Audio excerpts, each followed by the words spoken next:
കാറ്റുകളെ തൻ്റെ ദൂതന്മാരും അഗ്നിജ്വാലയെ തൻ്റെ ശുശ്രൂഷകന്മാരുമാക്കുന്ന നമ്മുടെ പിതാവും പുത്രനും പരിശുദ്ധാത്മാവുമാം ത്രിയേക ദൈവത്തെ സ്തുതിച്ച് മഹത്വപ്പെടുത്തുന്നു. ദൂതന്മാരെക്കാൾ ശ്രേഷ്ഠമായ പദവിക്ക് യോഗ്യനായി തീർന്ന നമ്മുടെ കർത്താവായ യേശുക്രിസ്തുവിൻ്റെ നാമത്തിലുള്ള സ്നേഹവും വന്ദനവും ആദരവോടെ അറിയിക്കുന്നു. ഒരുമിച്ച് നമുക്ക് കർത്തൃസന്നിധിയിൽ വരുവാൻ, സ്വർഗത്തിൽ എന്നേക്കും സ്ഥിരമാക്കപ്പെട്ടിരിക്കുന്ന ദൈവത്തിൻ്റെ വചനം പിന്നെയും പഠിപ്പാൻ, അതും പ്രത്യേകിച്ച് നമ്മൾ നമ്മുടെ ജ്യേഷ്ഠ സഹോദരൻ എന്ന് ഏറ്റുപറയുന്ന നമ്മുടെ കർത്താവായ യേശുക്രിസ്തുവിൻ്റെ മഹത്വത്തെക്കുറിച്ച് ചിന്തിക്കുന്നതിനും പഠിക്കുന്നതിനും ദൈവം ഒരുക്കുന്ന അവസരങ്ങൾക്കായിട്ട് സ്തോത്രം. നമ്മുടെ ദൈവത്തിൻ്റെ, നമ്മുടെ കർത്താവിൻ്റെ ശ്രേഷ്ഠത അത് സകലത്തെക്കാളും ഉയർന്നു നിൽക്കുന്നതാണെന്ന് നമ്മൾ ഈ ദിവസങ്ങളിൽ പഠിച്ചു വരികയാണ്. പഴയ നിയമപ്രവാചകന്മാരെക്കാൾ യേശു ശ്രേഷ്ഠനെന്ന് നമ്മൾ കണ്ടു. ദൈവദൂതന്മാരെക്കാൾ യേശു ശ്രേഷ്ഠനെന്നും നമ്മളിപ്പോൾ കണ്ടുകൊണ്ടിരിക്കുന്നു. പല കാര്യങ്ങളതിൽ നമ്മൾ മനസ്സിലാക്കി. അതിൽ 2 കാര്യങ്ങളാണ് ഇന്നലെ നമ്മൾ നോക്കിക്കൊണ്ടിരുന്നത്, അതിൻ്റെ 6-ാമത്തെ വാക്യത്തെ ആസ്പദമാക്കിക്കൊണ്ട്. ആരാധനാ വിഷയത്തിൽ യേശു ദൂതന്മാരെക്കാൾ ശ്രേഷ്ഠൻ. സ്തോത്രം. ഒരു കാര്യം കൂടെ നമ്മൾ ഒടുവിൽ ഉണ്ടായിരുന്നല്ലോ, ഓർമ്മയുണ്ടോ ആർക്കെങ്കിലും?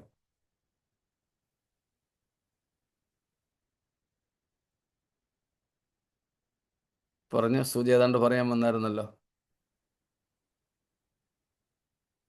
കേൾക്കുന്നില്ല, ശബ്ദം വരുന്നില്ല. ആദ്യജാതൻ എന്ന ആദ്യജാതൻ എന്ന നിലയിൽ ആദ്യജാതന്റെ അർത്ഥം നമ്മൾ കണ്ടു. പ്രോട്ടോട്ടോക്കോസ്, എല്ലാവരെക്കാളും ഉയർന്നവൻ, ഒന്നാമൻ, സമയം കൊണ്ടല്ല സ്ഥാനം കൊണ്ട്. ദൂതന്മാരിൽ ആരും ആദ്യജാതന്മാർ അല്ല, വേറെ ആരും ആദ്യജാതന്മാരല്ല. സ്തോത്രം. സമയം കൊണ്ട് ആദ്യജാതനായ കാര്യമല്ല യേശുവിനെ പറ്റി പറഞ്ഞിരിക്കുന്നത്. അത് യേശുവുമായുള്ള ബന്ധത്തിൽ പ്രായോഗികമല്ല, പ്രസക്തമല്ല. കാരണം യേശു സൃഷ്ടിയല്ല. യഹോവ സാക്ഷികൾ ഉൾപ്പെടെ പല ദുരുപദേശ സംഘങ്ങളും മുസ്ലിങ്ങളും ഒക്കെ ആ വാക്യങ്ങൾ എടുത്തുകൊണ്ട് യേശുക്രിസ്തു സൃഷ്ടിയാണെന്ന് പഠിപ്പിക്കാറുണ്ട്. എന്നാൽ അല്ല എന്ന് നമ്മൾ കണ്ടു. ആദ്യജാതൻ യേശുക്രിസ്തു ഒരേ സമയം തന്നെ ആദ്യജാതനുമാണ്, ഏകജാതനും ആണ്. ഏകജാതൻ എന്ന് പറഞ്ഞാൽ യേശുവിനെ പോലെ വേറെ ഒരാൾ ഇല്ല. സ്തോത്രം. ഏകജാതൻ, യേശു മാത്രം. ഒറ്റപുത്രൻ എന്ന അർത്ഥമല്ല അതിന് കേട്ടോ. നമ്മുടെ മലയാളത്തിൽ പറയുമല്ലോ, അവനൊരു ഒറ്റപ്പൂരാടമാണെന്ന്, വേറെ മക്കളാരും ഇല്ല, ഒരാൾ മാത്രമേ ഉള്ളെങ്കിൽ. അങ്ങനെ അർത്ഥമല്ല യേശു ഏകജാതൻ എന്നതിൽ ഉള്ളത്. സ്തോത്രം. അതായത് പിതാവിൻ്റെ അതേ മഹത്വത്തോടെ, ആസ്തികതയോടെ, സകലത്തിലും പിതാവിനോട് തത്തുല്യനായിട്ടുള്ള വേറെ ഒരാൾ യേശുവിനെ പോലെ ഇല്ലേ ഇല്ല. അതാണ് യേശു ദൈവത്തിൻ്റെ ഏകജാതൻ. എന്നാൽ ആദ്യജാതൻ, അതേ സമയം തന്നെ യേശു ആദ്യജാതനുമാണ്. എന്ന് വെച്ചാൽ യേശുവാണ് സകലത്തിലും പ്രഥമൻ. അത് സമയം കൊണ്ടല്ല, സ്ഥാനം കൊണ്ട്, അധികാരം കൊണ്ട്. പരിഗണന കൊണ്ട്, പ്രാധാന്യം കൊണ്ട് യേശു ആദ്യജാതനായിരിക്കുന്നു. ഈ രണ്ടർത്ഥങ്ങളിലും സ്തോത്രം, ആരാധനയുടെ വിഷയത്തിലും യേശു ദൂതന്മാരെക്കാൾ ശ്രേഷ്ഠനായിരിക്കുന്നെന്നാണ് നമ്മൾ ഇന്നലെ പഠിച്ചുകൊണ്ടിരുന്നത്. നമ്മൾ അത്രയും പഠിച്ച കാര്യങ്ങളിൽ എന്തെങ്കിലും ചോദ്യങ്ങളുണ്ടെങ്കിൽ ആകാം, ഇല്ലെങ്കിൽ നമുക്ക് 7-ാമത്തെ വാക്യത്തിലേക്ക് പോകാം.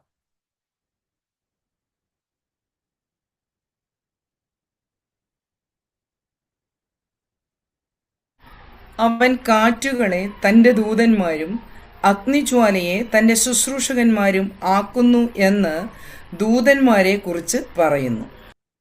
സ്തോത്രം. 6-ാമത്തെ വാക്യത്തിൽ നമ്മൾ കണ്ടു, ദൂതന്മാരോട് ദൈവത്തിൻ്റെ കൽപ്പന, പുത്രനെ, ആദ്യജാതനെ പിന്നെയും ഭൂതലത്തിൽ പ്രവേശിപ്പിക്കുമ്പോൾ സകല ദൂതന്മാരും അവനെ കുമ്പിടേണം, ആരാധിക്കണം. സ്തോത്രം. എന്നാൽ ആ ദൂതന്മാരെ കുറിച്ച് ഉള്ള പ്രഖ്യാപനം, ആ ദൂതന്മാരെ കുറിച്ചുള്ള കർത്താവിൻ്റെ അരുളപ്പാടാണ് 7-ാം വാക്യത്തിലുള്ളത്. സ്തോത്രം. അത് നമ്മൾ നേരത്തെ ആദ്യത്തെ ദിവസം തന്നെ കണ്ടിരുന്നല്ലോ, സങ്കീർത്തനത്തിൽ നിന്നുള്ള ഉദ്ധരണിയാണ്. സ്തോത്രം. അവൻ കാറ്റുകളെ തൻ്റെ ദൂതന്മാരും അഗ്നിജ്വാലയെ തൻ്റെ ശുശ്രൂഷകന്മാരുമാക്കുന്നു എന്ന് അരുളി ചെയ്യുന്നു. സ്തോത്രം. അവിടെ നാം കാണുന്നത് എന്താണ്? സ്ഥാനം കൊണ്ട് യേശു ദൂതന്മാരെക്കാൾ ശ്രേഷ്ഠൻ. എന്ത് സ്ഥാനം? ദൂതന്മാർ ശുശ്രൂഷകരാണ്. ദൂതന്മാർ യേശുക്രിസ്തുവിൻ്റെ സേവകന്മാരാണ്. നമ്മൾ പാട്ടുപാടാറുണ്ട്, ലക്ഷോപലക്ഷം ദൂതർ സേവിതനിതാ.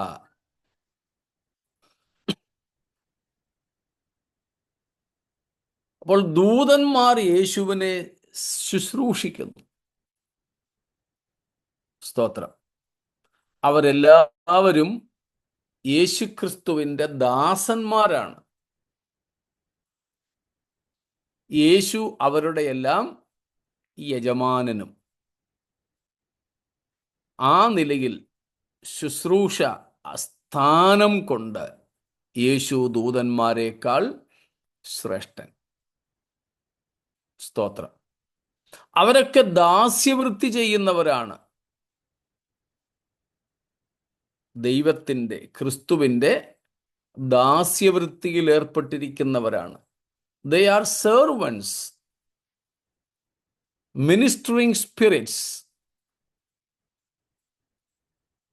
They are only to carry out the commandments of Christ. ക്രിസ്തുവിൻ്റെ കൽപ്പനകളെ ശിരസാവഹിക്കുന്ന ദൂതന്മാരാണ്, സേവകന്മാരാണവർ. അതുകൊണ്ട് ഒരിക്കലും ദൂതന്മാരെ ക്രിസ്തുവിനോട് തുല്യപ്പെടുത്താൻ സാധിക്കത്തില്ലെന്ന് അവിടെ പറയുകയാണ്.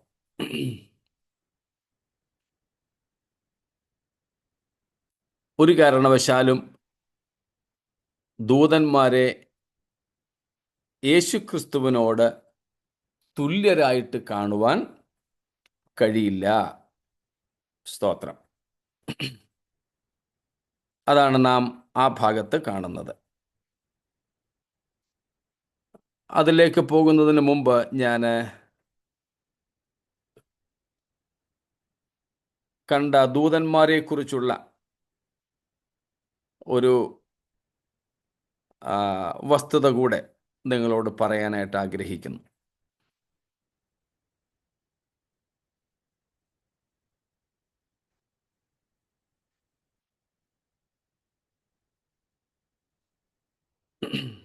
അതായത് R.A. ടോറി എന്ന് പറയുന്ന എഴുത്തുകാരൻ ദൂതന്മാരെ കുറിച്ച് പറഞ്ഞിരിക്കുന്ന ഒരു വിവരണമാണ്.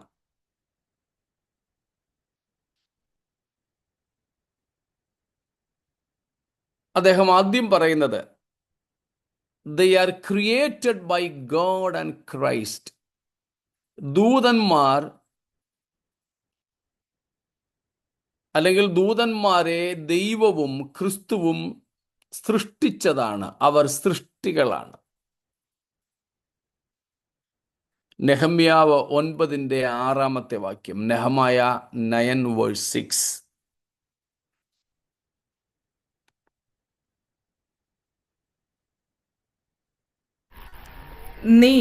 നീ മാത്രം യഹോവയാകുന്നു. നീ ആകാശത്തെയും സ്വർഗാതിസ്വർഗത്തെയും അവയിലെ സകല സൈന്യത്തെയും ഭൂമിയെയും അതിലുള്ള സകലത്തെയും സമുദ്രങ്ങളെയും അവയിലുള്ള സകലത്തെയും ഉണ്ടാക്കി. നീ അവയെ ഒക്കെയും രക്ഷിക്കുന്നു. ആകാശത്തിലെ സൈന്യം നിന്നെ നമസ്കരിക്കുന്നു. സ്തോത്രം. അവിടെ സ്വർഗം, സ്വർഗാധിസ്വർഗം, അവയിലെ സൈന്യങ്ങൾ എന്നൊക്കെ പറഞ്ഞിരിക്കുന്നത് നമ്മൾ നേരത്തെ കണ്ടല്ലോ. ദൂതന്മാരെ പഴയ നിയമം സംബോധന ചെയ്യുന്ന മറ്റൊരു പ്രയോഗം സൈന്യങ്ങളെന്ന. അതുകൊണ്ടാണ് യഹോവയുടെ പേര് സൈന്യങ്ങളുടെ ദൈവമായ യഹോവ എന്ന് വന്നത്. ആ സൈന്യങ്ങൾ ദൂതന്മാരാണ്.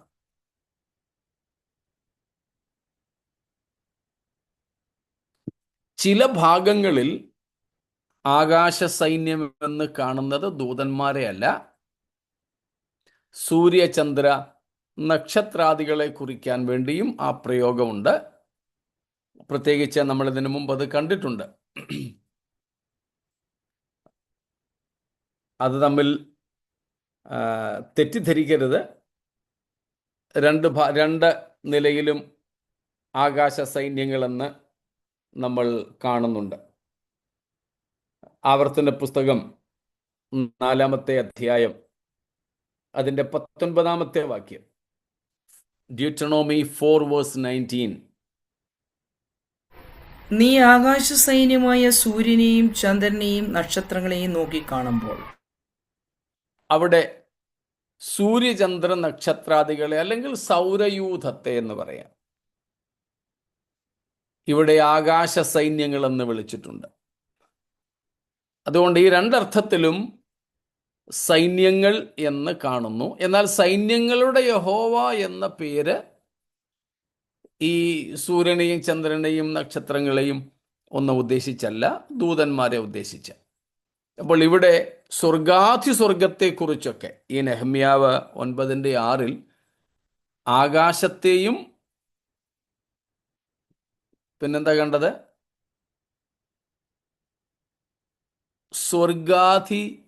സ്വർഗത്തെയും എന്നിട്ട് അവിടുത്തെ സൈന്യങ്ങളെയും കുറിച്ച് പറയുന്നത് കൊണ്ട്, സ്വർഗത്തിലെ സൈന്യമൊക്കെ അങ്ങേ നമസ്കരിക്കുന്നെന്ന് പറയുന്നത് കൊണ്ട് അത് ദൂതന്മാരെ കുറിച്ചാണ്. അത് തന്നെ നമ്മൾ കൊലോസ്യർ 1:16 കാണുന്നുണ്ട്. കൊലോഷ്യൻസ് 1:16.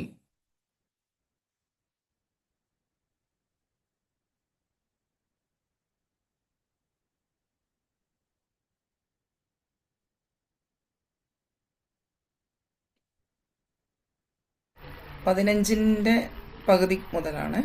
സ്വർഗത്തിലുള്ളതും ഭൂമിയിലുള്ളതും ദൃശ്യമായതും അദൃശ്യമായതും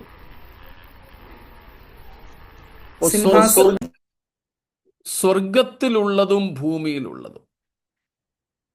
സ്വർഗത്തിൽ എന്തൊക്കെയുണ്ടോ അതൊക്കെ, അതിൽ പ്രധാനം ദൂതന്മാരാണ്. സ്തോത്രം. ഞാനത് ഗ്രൂപ്പിൽ ഇട്ടേക്കാം, അതായിരിക്കും നല്ലതെന്ന് തോന്നുന്നു. കുറേ ഉണ്ട്. അപ്പം റെഫറൻസ് ആയത് ഞാൻ ജസ്റ്റ് ഇപ്പോൾ ഒന്ന് പറഞ്ഞു പോയേക്കാം. മറ്റൊന്ന് അദ്ദേഹം പറയുന്നത്, ദേ വർഷിപ്പ് ഗോഡ് ആൻഡ് ക്രൈസ്റ്റ്. ദൂതന്മാർ ക്രിസ്തുവിനെയും ദൈവത്തെയും നമസ്കരിക്കുന്നു അല്ലെങ്കിൽ ആരാധിക്കുന്നു. നമ്മൾ ഇന്നലെ കണ്ട എബ്രായർ 1:6 വാക്യം, ഫിലിപ്പിയർ 2:9 തൊട്ട് 11 വരെ, അതുപോലെ ഇപ്പോൾ നമ്മൾ വായിച്ച നെഹമ്യ 9:6, ഇവിടങ്ങളിലൊക്കെ അവ കർത്താവിനെ നമസ്കരിക്കുന്നു, നമ്മുടെ ദൈവത്തിൻ്റെ മുമ്പാകെ കുമ്പിടുന്നു എന്ന് നാം കാണുന്നുണ്ട്. പിന്നെ ദേ ആർ മിനിസ്റ്ററിങ് സ്പിരിറ്റ്സ്, അവർ സേവകാത്മാക്കളാണ്, കർത്താവിൻ്റെ ആജ്ഞാനുവർത്തികളാണ്. നമ്മൾ പല ഭാഗങ്ങൾ അത് കാണുന്നുണ്ട്. പ്രത്യേകിച്ച് ദൈവഭക്തന്മാരുടെ പോലും സേവകാത്മാക്കളാണെന്നുള്ളത്, രക്ഷിക്കപ്പെടുന്നവരുടെ, രക്ഷ പ്രാപിപ്പാനുള്ളവരുടെ, ശുശ്രൂഷയ്ക്ക് വേണ്ടി അയക്കപ്പെടുന്ന സേവകാത്മാക്കളാണെന്ന് നമ്മൾ ഈ അധ്യായം 14 വാക്യത്തിൽ നിന്ന്, എബ്രായർ 1:14 നിന്ന് കണ്ടു. അവർ നമ്മെ ശുശ്രൂഷിക്കാറുണ്ടെങ്കിലും ആരെ അനുസരിച്ചിട്ടാണ് അവർ നമ്മെ ശുശ്രൂഷിക്കുന്നത്? നമ്മുടെ കർത്താവിനെ. നമ്മളെ അനുസരിച്ചിട്ടല്ല. അവിടെ ഇന്നത്തെ പ്രവാചകരും പ്രസംഗകരും തെറ്റിപ്പോകുന്നതിൻ്റെ കാര്യം നമ്മൾ പഠിച്ചുവല്ലോ. ദൂതന്മാർ നമ്മെ പല നിലകളിൽ ശുശ്രൂഷിക്കും, അതിൽ സംശയമൊന്നുമില്ല. എന്നാൽ നമ്മൾ കണ്ടത് അനുഭവങ്ങളെ ഉപദേശമാക്കരുത്. ചിലപ്പോൾ നമ്മൾ തന്നെ പലരും ദൂതന്മാരാൽ ശുശ്രൂഷ ഏറ്റിട്ടുള്ളവരാകാം. ഇപ്പോൾ നമ്മൾ വായിച്ച് പഠിച്ചുകൊണ്ടിരിക്കുന്ന എബ്രായർ 1:7 വാക്യം, അവൻ കാറ്റുകളെ തൻ്റെ ദൂതന്മാരും അഗ്നിജ്വാലയെ തൻ്റെ ശുശ്രൂഷകന്മാരുമാക്കുന്നു. അതിൽ പല അർത്ഥങ്ങളുള്ളതിൽ ഒരർത്ഥം, സാധാരണ കാറ്റുകളെ ദൈവം തൻ്റെ ദൂതന്മാരായിട്ട് ഉപയോഗിക്കുന്നു, അല്ലെങ്കിൽ ദൈവം തൻ്റെ ദൂതന്മാരെ അയച്ച് കാറ്റടിപ്പിക്കുന്നു എന്ന് സിമ്പിളായിട്ട് മനസ്സിലാക്കാം. സ്തോത്രം. അപ്പോൾ ദൈവം തൻ്റെ ദൂതന്മാരെ ഇതുപോലെയുള്ള പ്രകൃതി ശക്തികളായിട്ട് പോലും പ്രവർത്തിപ്പാൻ അയച്ചേക്കാം. അതായത്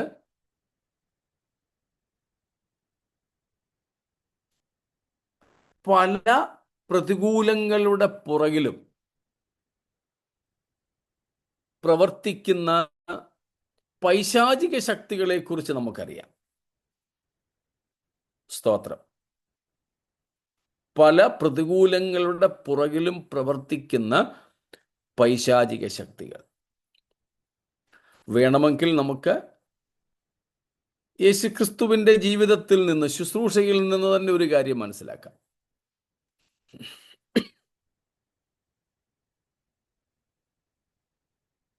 യേശു കർത്താവ് തൻ്റെ ഐഹിക ശുശ്രൂഷ കാലത്ത് നേരിട്ട ഏറ്റവും വലിയ ഒരു ദുരന്തം നമുക്കറിയാമല്ലോ. ക്രിസ്തുവും ശിഷ്യന്മാരും യാത്ര ചെയ്ത പടക മുങ്ങുമാറ് കാറ്റും കോളും തിരയും ഒക്കെ അടിച്ചു കയറി. ശിഷ്യന്മാർ നിലവിളിച്ചു. എവിടെ പോയപ്പോഴായിരുന്നത്? പിക്നിക്കിന് വല്ലതും പോയപ്പോഴായിരുന്നോ? അതോ ഫിഷിങ്ങിന് പോയപ്പോഴായിരുന്നോ?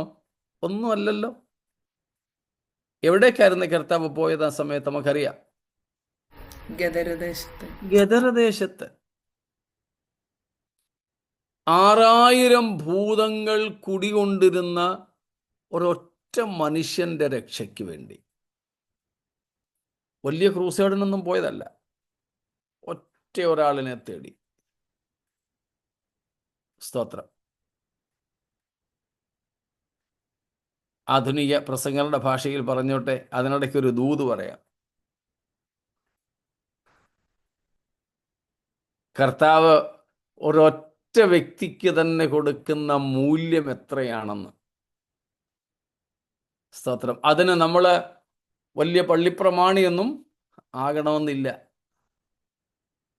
അതിന് ലേവിയ ഗോത്രത്തിലും യഹൂദ ഗോത്രത്തിലും പെട്ടവരൊന്നും ആകണമെന്നില്ല. ദാവീദിന്റെ രാജകുടുംബത്തിൽ പിറന്നവരാകണമെന്നില്ല. അഹരോന്റെ പൗരോഹിത്യ അല്ല മഹാപുരോഹിത കുടുംബത്തിൽ പിറന്നവരാകണമെന്നുമില്ല.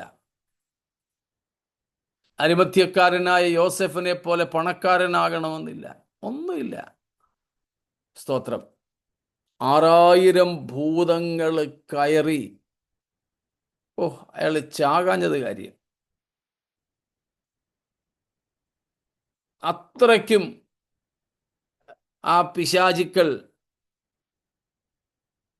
ചപ്പി പിച്ചി ചീന്തിയിട്ടിരുന്ന ഒരു മനുഷ്യനെ, ഒറ്റ ഒരു മനുഷ്യനെ തേടിയ യേശു കർത്താവിൻ്റെ ശുശ്രൂഷ ജീവിതത്തിലെ ഏറ്റവും ദുർഘടമായ യാത്ര കർത്താവ് നടത്തിയത്.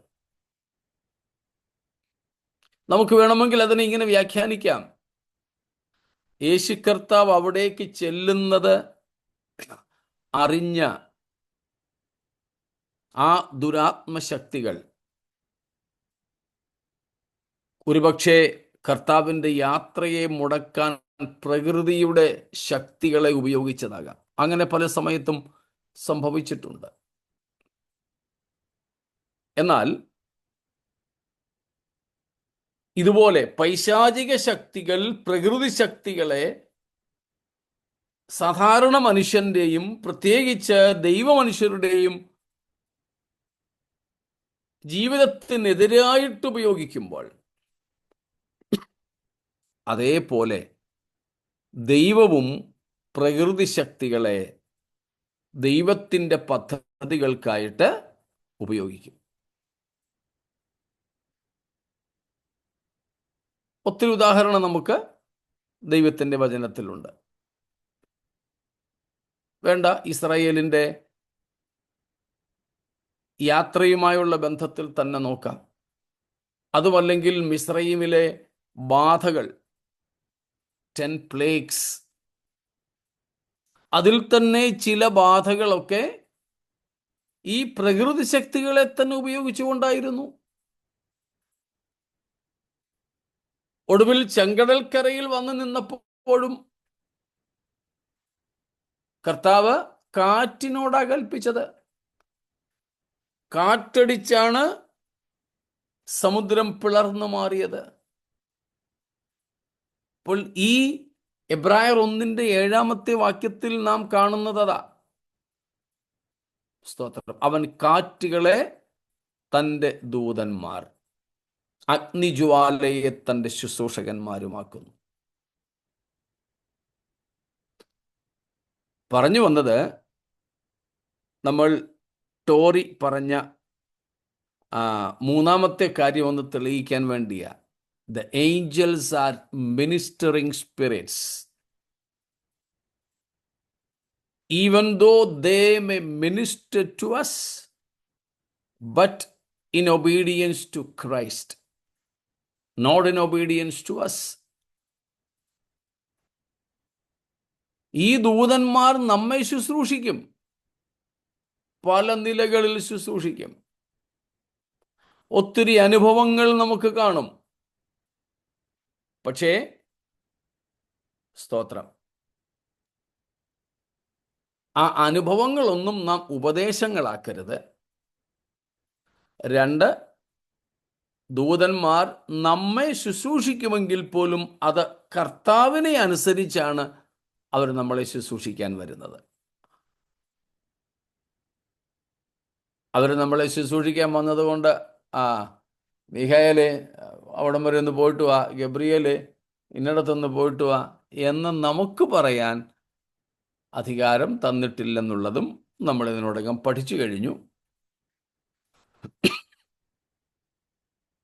സ്തോത്രം. അപ്പം ദേ ആർ മിനിസ്റ്ററിങ് സ്പിരിറ്റ്സ്. റെഫറൻസുകളുണ്ട്, അത് ഞാൻ ഗ്രൂപ്പിലിടുമ്പം നിങ്ങൾക്ക് കിട്ടിക്കോളും. അതുകൊണ്ട് അതെല്ലാം കൂടെ പറഞ്ഞും കൂടെ നമ്മുടെ സമയം പോക്കണ്ട എന്ന് കരുതുന്നു. ഞാൻ നമ്മുടെ ഗ്രൂപ്പിൽ ഇട്ടേക്കാം, ജനറൽ ഗ്രൂപ്പിൽ. അടുത്തത്, they communicate the will of God. നമ്മോട് ദൂതന്മാർ ചില സന്ദർഭങ്ങളിൽ ദൈവഹിതം അറിയിക്കാറുണ്ട്. They communicate the will of God. ദാനിയേലിൻ്റെയൊക്കെ പുസ്തകത്തിൽ നമുക്കതിന് തെളിവുകളുണ്ട്. ഇതിനെല്ലാറ്റിനും റെഫറൻസുകളുണ്ട്. നിങ്ങൾക്ക് അതെല്ലാം കിട്ടിക്കോളും. സ്തോത്രം. They obey the will of God. അവർ ദൈവഹിതം നമ്മെ അറിയിക്കുക മാത്രമല്ല, അടുത്തത് ദൈവഹിതം അവർ അനുഷ്ഠിക്കുന്നു. അവർ ദൈവഹിതം അനുഷ്ഠിക്കുന്നു. 103 സങ്കീർത്തനത്തിൻ്റെ 20 വാക്യത്തിൽ ഒക്കെ നാം അത് കാണുന്നുണ്ട്. ദൂതന്മാർ ദൈവഹിതം അനുഷ്ഠിക്കുന്നു. മറ്റൊന്നാണ് ദൈവ ഉദ്ദേശത്തെ അവർ നിവർത്തിക്കുന്നു. ദൈവോദ്ദേശം. ദൈവം എന്താണോ പ്രപഞ്ചത്തിൽ, സഭയിൽ, ഓരോ വ്യക്തികളിൽ ഉദ്ദേശിക്കുന്നത്, ആ ദൈവോദ്ദേശത്തിൻ്റെ നിവർത്തിക്ക് വേണ്ടി ദൈവം ദൂതന്മാരെ ഉപയോഗിക്കാം.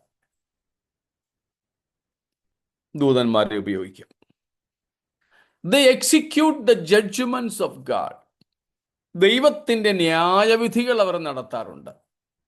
അശ്ശൂർ പാളയത്തിൽ ഇറങ്ങിച്ചെന്നത് ഉദാഹരണം. ദൈവത്തിൻ്റെ ന്യായവിധികൾ ദൂതന്മാർ നടത്താറുണ്ട്. They celebrate the praises of God. അവർ ദൈവസ്തുതി ആഘോഷിക്കാറുണ്ട്. എന്ന് വെച്ചാൽ അവർ ദൈവത്തെ സ്തുതിച്ച് മഹത്വപ്പെടുത്താറുണ്ട്. സ്തോത്രം.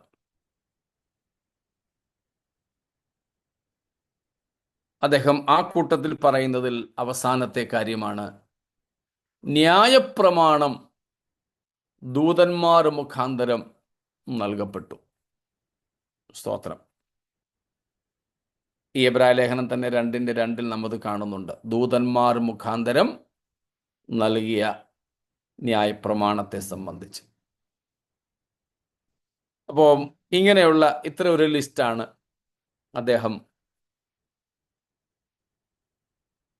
R.A. ടോറി നമുക്ക് നിരത്തി തരുന്നത്. അദ്ദേഹം തന്നെ പറയുന്ന മറ്റൊരു കാര്യം ദൂതന്മാർ അനൗൺസ് ചെയ്ത കാര്യമാണ്. ദൂത പ്രഖ്യാപനങ്ങളെക്കുറിച്ച് എന്തൊക്കെയാണ് ദൂതന്മാർ പ്രഖ്യാപിച്ചിട്ടുള്ളത്? ഒന്നാമത്, ദ കൺസെപ്ഷൻ ഓഫ് ക്രൈസ്റ്റ്. യേശു ക്രിസ്തുവിനെ മറിയ ഗർഭം ധരിക്കുന്നതിനെ കുറിച്ച്, മറിയ ഗർഭിണിയാകുന്നതിനെ കുറിച്ച്.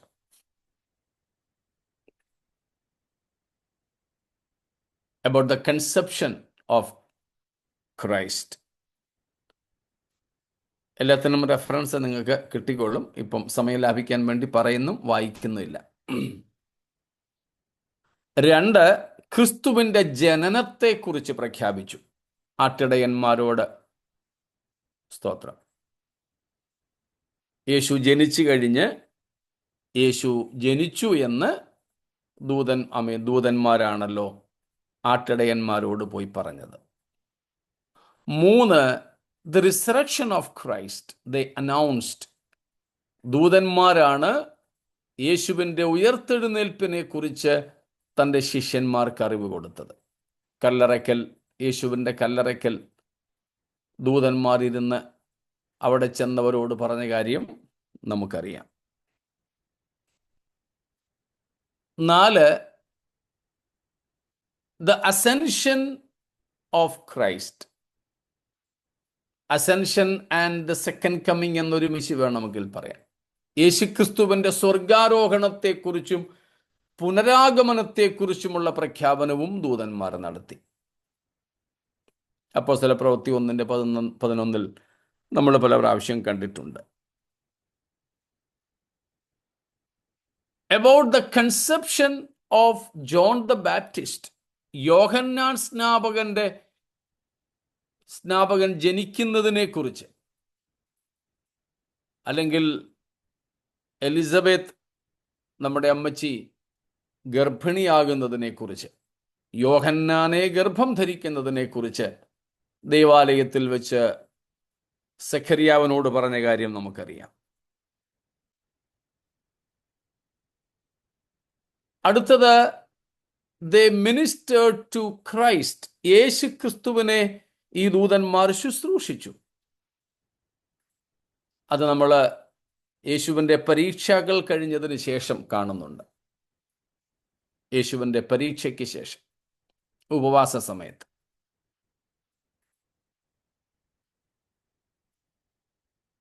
അതുപോലെ ഗെതസമനയിലും നമ്മൾ കാണുന്നുണ്ട്. യേശുവിൻ്റെ പ്രാർത്ഥന കഴിഞ്ഞിട്ട് അവനെ ശക്തീകരിക്കേണ്ടതിന് ദൈവം തൻ്റെ ദൂതനെ അയച്ചു എന്ന് നാം കാണുന്നു.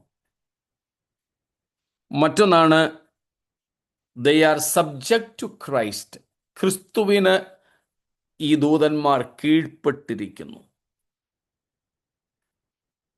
സ്വർഗത്തിലും ഭൂമിയിലും ഉള്ള എല്ലാ കർത്തൃത്വവും അധികാരവും നാമവും കർത്താവിന് കാൽക്കീഴിലാണെന്ന് എഫേസ്യർ, ഫിലിപ്പിയർ തുടങ്ങിയ ലേഖനങ്ങളിലൊക്കെ നമ്മൾ കാണുന്നുണ്ട്.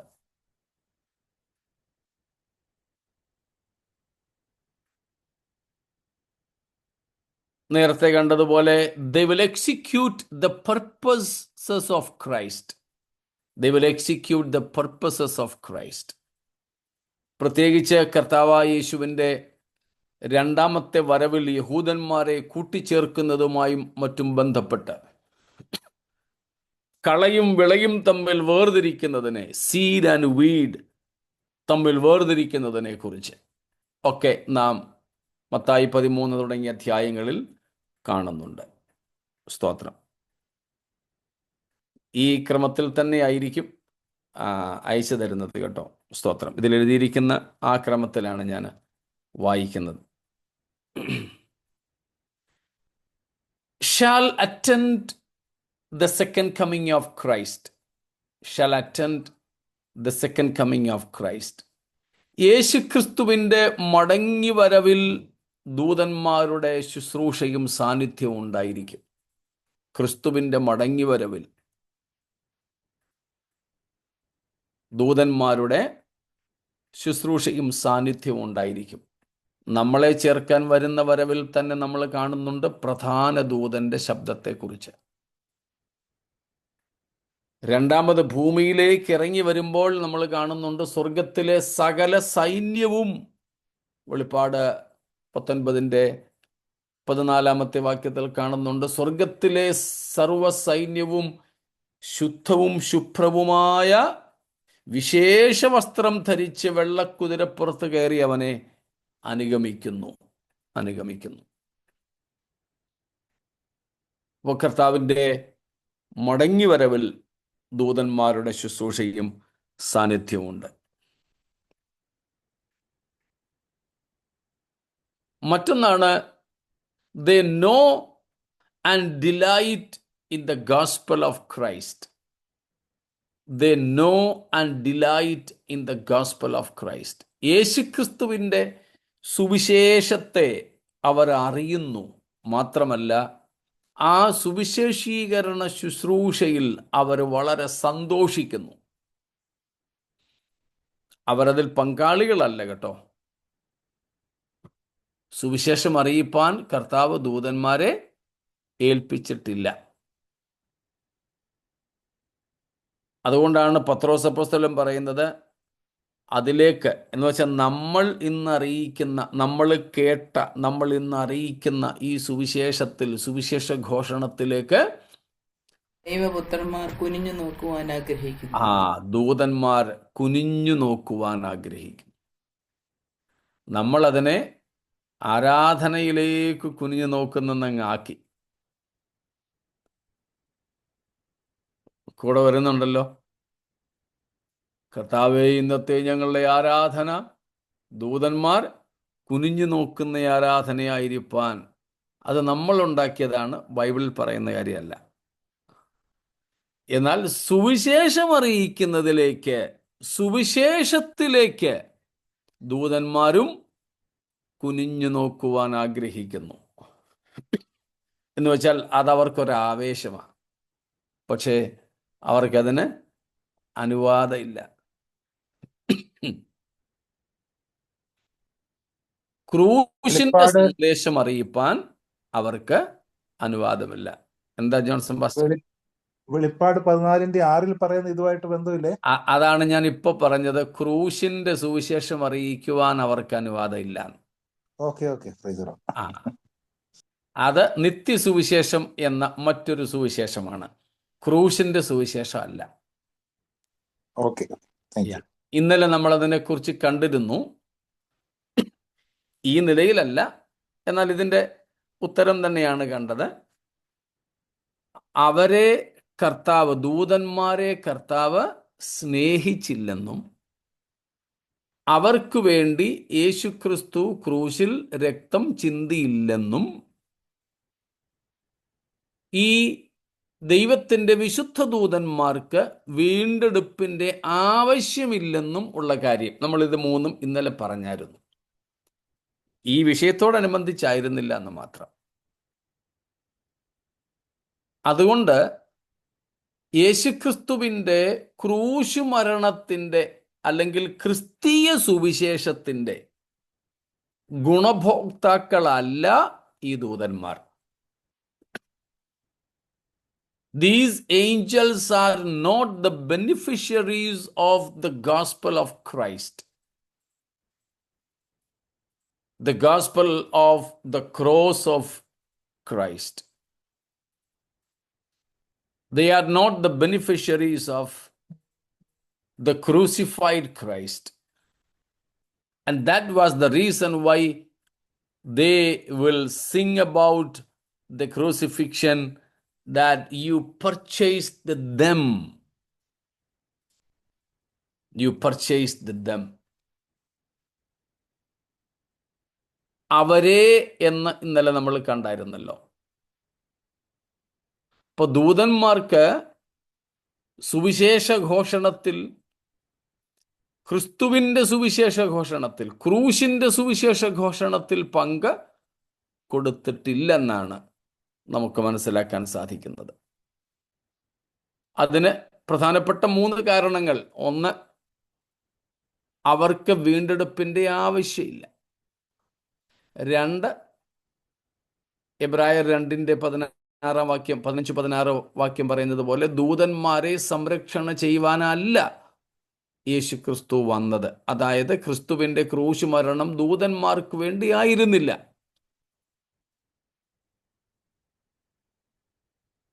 3, യേശുക്രിസ്തുവിൻ്റെ ക്രൂശ് മരണം,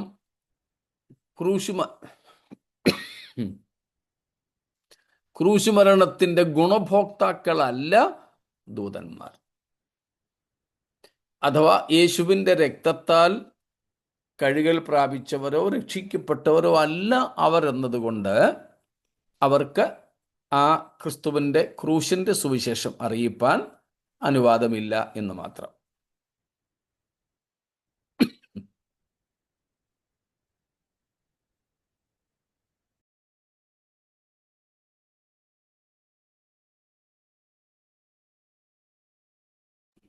സോറി.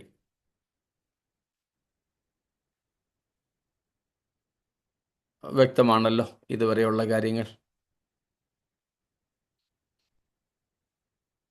മറ്റെന്തെങ്കിലും?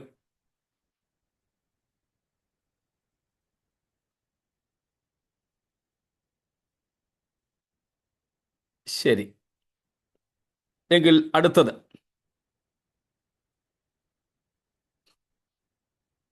അപ്പോൾ നമ്മുടെ ആ പ്രാർത്ഥനയിൽ ചെറിയ വ്യത്യാസം വരുത്തുന്നത് നല്ലതായിരിക്കും. സ്വർഗം കുനിഞ്ഞു നോക്കുന്ന, അല്ലെ ദൂതന്മാർ കുനിഞ്ഞു നോക്കുന്ന ആരാധന എന്ന് പറയുന്നതിനേക്കാൾ ഉത്തമം ഈ നിലയിൽ മനസ്സിലാക്കുന്നതായിരിക്കും. ഈ പാട്ട് അർത്ഥവത്താണല്ലോ. നമ്മൾ സാധാരണ പാടുന്നില്ലേ, ദൂതന്മാർക്കും കൂടെ അവകാശം ലഭ്യമാകുന്ന ആന്നു. അതാണ് നമ്മളിപ്പോൾ പറഞ്ഞ കാര്യമാ അതിൽ പറഞ്ഞിരിക്കുന്നത്. ദൂതന്മാർക്ക് രക്ഷാദൂത് അറിയിപ്പാനുള്ള അവസരം അല്ലെങ്കിൽ ഭാഗ്യം ഇല്ല. നമുക്ക് അതുണ്ട്. അത് കൃത്യമാണ്. ദൂതർക്കും അവകാശം ലഭ്യമാകാതുള്ള രക്ഷ ദൂതറിയിച്ചിടാൻ ഭാഗ്യം ലഭിച്ചെനിക്ക്. സ്തോത്രം. ഓക്കെ.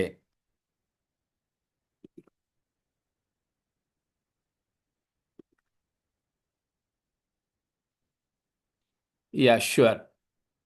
ദൂതന്മാർ എന്തുകൊണ്ട് സുവിശേഷ ഘോഷണത്തിൽ, ക്രിസ്തീയ സുവിശേഷ ഘോഷണത്തിൽ പങ്കാളികളല്ല എന്നുള്ളത് ഇംഗ്ലീഷിലും കൂടെ ഒന്ന് പറയാൻ വേണ്ടി ആവശ്യപ്പെട്ടതുകൊണ്ടൊന്നും കൂടെ ആവർത്തിച്ചോട്ടെ. നമ്മുടെ യൂട്യൂബിൽ അപ്ലോഡ് ചെയ്യുന്ന മെസ്സേജിൽ ചിലരൊക്കെ എന്നെ ചീത്ത വിളിക്കാറുണ്ട് കമൻറ്റിൽ വന്നിട്ട്. അതിൽ ഒരെണ്ണം ഞാൻ ഈ ഇംഗ്ലീഷ് ഇടയ്ക്ക് പറയുന്നതിനാ. അതുകൊണ്ടാണ് ഞാൻ ഇടയ്ക്കിടയ്ക്ക് അതിൻ്റെ വിശദീകരണം തരുന്നത്. കേരളത്തിന് പുറത്തും ചിലർ ഇന്ത്യക്ക് പുറത്തും ജനിച്ചു വളർന്ന ചിലരും കൂടെ നമ്മുടെ ഈ ക്ലാസ്സിൽ പങ്കെടുക്കുന്നുണ്ട്. അവർക്ക് മലയാളം കഷ്ടിച്ച് എന്തെങ്കിലുമൊക്കെ മനസ്സിലാകുമെന്നേ ഉള്ളൂ. അതുകൊണ്ട് അവർക്കും കൂടെ മനസ്സിലാകാൻ വേണ്ടിയാണ് ഇംഗ്ലീഷിൽ ചിലപ്പോഴൊക്കെ എന്തെങ്കിലുമൊക്കെ പറയുന്നത്. അതിൽ ആർക്കും ഇടർച്ചയാകരുത് എന്ന് ഒരിക്കൽ കൂടെ ഓർപ്പിക്കുന്നു. മലയാളത്തിൽ മനസ്സിലാകാത്തവർ ഇതുകൊണ്ട് ചോദിക്കാതെയും ഇരിക്കരുത്. ഇതുപോലെ തന്നെ തീർച്ചയായിട്ടും നിങ്ങൾ ചോദിക്കണം, മനസ്സിലായില്ല എങ്കിൽ സന്തോഷമേ ഉള്ളൂ. Okay, there are particularly 3 reasons why the angels are not able to or not permitted to proclaim the gospel of Christ. One, they don't need, because they are the holy angels of God, they don't need redemption because they didn't commit sin. അവർ പാപം ചെയ്തിട്ടില്ലാത്ത വിശുദ്ധ ദൂതന്മാരാകിയാൽ അവർക്ക് വീണ്ടെടുപ്പിൻ്റെ ആവശ്യമില്ലാത്ത ദൂതന്മാരാണ്. Second, they are not the beneficiaries of the cross of Christ. ക്രൂശിന്റെ ഗുണഭോക്താക്കളല്ല അവർ. That means Christ did not die for them, angels. The holy angels, they didn't need that, and the fallen angels, that was their redemption, was not the purpose of the crucifixion, as we see in Hebrews 2 verse 16. എബ്രായർ 2:16 നാം ആ കാര്യം കാണുന്നുണ്ട്. ദൂതന്മാരെ സംരക്ഷണ ചെയ്യുവാൻ അല്ലല്ലോ യേശുക്രിസ്തു വന്നത് എന്ന്. And third one, because they didn't need redemption, they are not redeemed by the blood of Jesus. They are not redeemed by the blood of Jesus or by the cross of Christ. അവർക്ക് വീണ്ടെടുപ്പ് ആവശ്യമില്ലാത്തത് കൊണ്ട് തന്നെ അവരാരും രക്ഷിക്കപ്പെട്ടവരല്ല. രക്ഷിക്കപ്പെടാഞ്ഞത് അല്ലെങ്കിൽ വീണ്ടെടുപ്പ് പ്രാപിച്ചവരല്ല.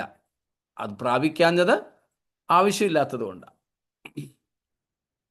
ആവശ്യമില്ലാഞ്ഞിട്ടാണെങ്കിലും അവർ യേശുവിൻ്റെ രക്തത്താൽ വീണ്ടെടുക്കപ്പെടാത്തവരായതുകൊണ്ട് അവർക്കത് ആ ദൂത് അറിയിക്കുന്നതിന് അനുവാദം കൊടുത്തിട്ടില്ല.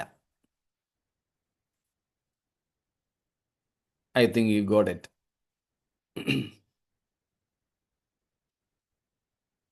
മറ്റെന്തെങ്കിലും?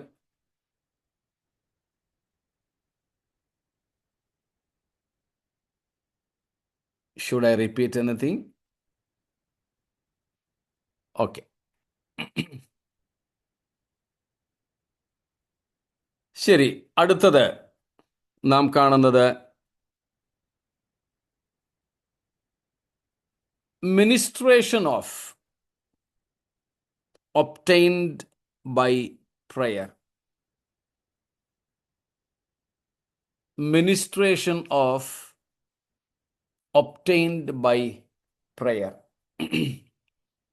ചിലപ്പോൾ നമ്മുടെ പ്രാർത്ഥനയ്ക്ക് മറുപടി ദൂതന്മാരുടെ പക്കൽ അല്ലെങ്കിൽ ദൂതന്മാരുടെ ശുശ്രൂഷയാൽ ഉണ്ടായെന്ന് വന്നേക്കാം. ഉദാഹരണത്തിന് പുതിയ നിയമത്തിൽ വളരെ കുറവാണ്, എങ്കിലും പത്രോസ് അപ്പോസ്തലൻ കാരാഗൃഹത്തിൽ നിന്നും വിടുവിക്കപ്പെട്ടത് സഭ പ്രാർത്ഥിച്ചു കൊണ്ടിരുന്നു. ആ പ്രാർത്ഥനയ്ക്ക് മറുപടി എന്ന വണ്ണം ദൂതനെ അയച്ച് പത്രോസിനെ കാരാഗൃഹത്തിൽ നിന്നും പുറപ്പെടുവിച്ചു എന്നാണ് കാണുന്നത്. അതുപോലെ ചിലപ്പോൾ പ്രാർത്ഥനയുടെ മറുപടി ദൂതനെ അയച്ച് ദൂത ശുശ്രൂഷയാൽ ഉണ്ടായി എന്ന് വന്നേക്കാം. സ്തോത്രം. വീണ്ടും ആവർത്തിക്കുന്നു, നമ്മൾ ദൂതനെ അയച്ച് വിടുവിക്കണേ എന്നൊന്നും പ്രാർത്ഥിക്കേണ്ട ആവശ്യം ഇല്ല. അതുപോലെ ദൂതനോട് കൽപ്പിക്കേണ്ട ആവശ്യവും ഇല്ല. അത് ദൈവത്തിൻ്റെ പരമാധികാരത്തിൽ ഓരോ സാഹചര്യത്തിൻ്റെയും സാധ്യതകൾ അറിഞ്ഞ് ദൈവം തന്നെ ചെയ്യുന്ന കാര്യമാണത്. നമ്മൾ ദൈവത്തിന് അങ്ങോട്ട് ആലോചനയൊന്നും കൊടുക്കേണ്ട ആവശ്യമില്ല. നമ്മുടെ പലപ്പോഴുമുള്ള പ്രാർത്ഥനകളൊക്കെ ദൈവത്തിന് ആലോചന കൊടുക്കുന്നതാണ് എന്ന ഒരു പോരായ്മ ഉണ്ട്. അങ്ങനെയുള്ളത് നമ്മൾ നികത്തുന്നതാണ് നല്ലത്. സ്തോത്രം. ചിലരൊക്കെ ദൈവത്തിന് കൽപ്പനയാണ് കൊടുക്കുന്നത്, നീ ഇങ്ങനെ ചെയ്യണം,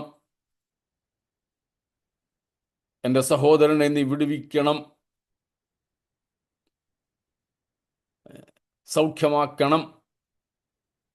അത് ഒരു കമാൻഡിങ് ആണ്. പക്ഷെ പ്രാർത്ഥനകൾ അപേക്ഷകളാണ്. നമ്മൾ ഇങ്ങ് താഴെ പൊടിയായി, കൃമിയായി, നമ്മുടെ പ്രാർത്ഥനയിലെ ഭാഷ ഞാനങ്ങ് ഉപയോഗിക്കുന്നതേ ഉള്ളൂ. പൊടിയോളം പൊടിയോളം പൊടിയോളം കൃമിയാണ്. അപ്പം നമ്മൾ മനുഷ്യരാണ്, മണ്ണുകൊണ്ട് മെനയപ്പെട്ടവരാണ്. നമ്മൾ ദ്രവത്വമുള്ള ശരീരത്തിൽ വസിക്കുന്നവരാണ്, മർത്യമായ ദേഹത്തിൽ വസിക്കുന്നവരാണ് എന്നൊക്കെയുള്ള തിരിച്ചറിവും അവിടുന്ന് ദൈവം അത്യുന്നതനാണെന്ന്, മഹോന്നതനാണെന്ന് ഉള്ള ബോധ്യവുമൊക്കെ നമുക്കുണ്ടെങ്കിൽ നമ്മൾ അപേക്ഷകളായി മാത്രമേ കർത്താവിനോട് പ്രാർത്ഥിക്കൂ. സ്തോത്രം. ഹൃദയത്തിൽ നിന്ന് വേണമെന്നേ ഉള്ളൂ കേട്ടോ. അല്ലാതെ മനുഷ്യരെ കേൾപ്പിക്കാനുള്ള ഒരു ബാഹ്യ സംഗതിയായിട്ട് അപേക്ഷകൾ നിരത്തിവെക്കുന്ന കാര്യമല്ല പറഞ്ഞത്. നമ്മുടെ മനസ്സിൻ്റെ അവസ്ഥയാണ്. സ്തോത്രം. ഒപ്പം ഭാഷയും കൂടെ നമ്മൾ ക്രമപ്പെടുത്തണം. നിശ്ചയിക്കണം, വരണം, തരണം എന്നൊക്കെയുള്ള ആ കൽപ്പനാരൂപത്തിലെ ഭാഷാപ്രയോഗം മാറ്റി അപേക്ഷകളായി അർപ്പിക്കുന്നതായിരിക്കും കൂടുതൽ നല്ലത്. അതാണ് വേദപുസ്തകത്തിൻ്റെ രീതി. ഇപ്പൊ പുതിയൊരു രീതിയുണ്ട്. ചിലരും വിനയമായിട്ട് ആദ്യം പ്രാർത്ഥിച്ചതിന് ശേഷം ഒടുവിൽ അത് സാധിച്ചതായിട്ട് പ്രഖ്യാപിക്കുന്ന ഒരു പരിപാടി, എന്നിട്ട് ആമേൻ പറയുക. അത് കർത്താവ് പറഞ്ഞ വാക്യത്തിൻ്റെ അടിസ്ഥാനത്തിൽ പോസിറ്റീവായിട്ട് ചെയ്യുന്നതാണെങ്കിൽ നമുക്ക് സ്വീകാര്യമാണ്. നിങ്ങൾ പ്രാർത്ഥനയിൽ അപേക്ഷിച്ചത് നിങ്ങൾക്ക് ലഭിച്ചു എന്ന് വിശ്വസിക്കുക. അങ്ങനെ വിശ്വസിച്ച്, കർത്താവേ, ഞങ്ങളുടെ പ്രാർത്ഥനകൾ അങ്ങ് കേട്ടതിനായി സ്തോത്രം, ഞങ്ങൾ ചോദിച്ചത് അങ്ങ് തന്നതിനായി സ്തോത്രം. അതും ഈ പറഞ്ഞതുപോലെ ഒരു സ്റ്റീരിയോ ടൈപ്പ് ആകരുത്. ഹൃദ്യമായിട്ട് ആത്മാർത്ഥതയുള്ളത്, ജെന്യുവിനായിട്ടുള്ളതായിരിക്കണം. അങ്ങനെയാണെങ്കിൽ അതിൽ തെറ്റില്ല.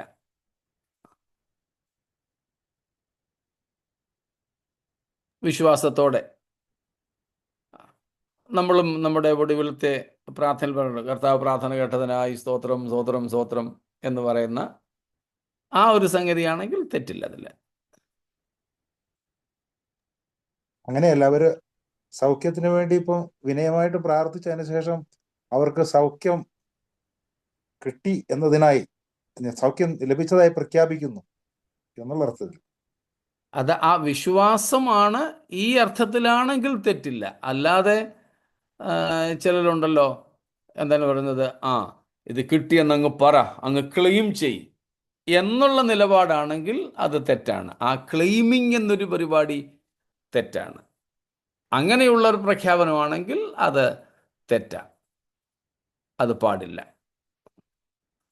എന്നാൽ വിശ്വാസത്തോടെ, സ്തോത്രത്തോടെ, പൗലോസ് പറയുന്നത് പോലെ ഫിലിപ്പിയർ 4:6 തൊട്ട്, സ്തോത്രത്തോടെ നിങ്ങളുടെ ആവശ്യങ്ങളെ അറിയിക്കുക അത്രേ. യേശു കർത്താവ് പറഞ്ഞു, നിങ്ങൾ ചോദിച്ചത് ലഭിച്ചുവെന്ന് വിശ്വസിച്ച്.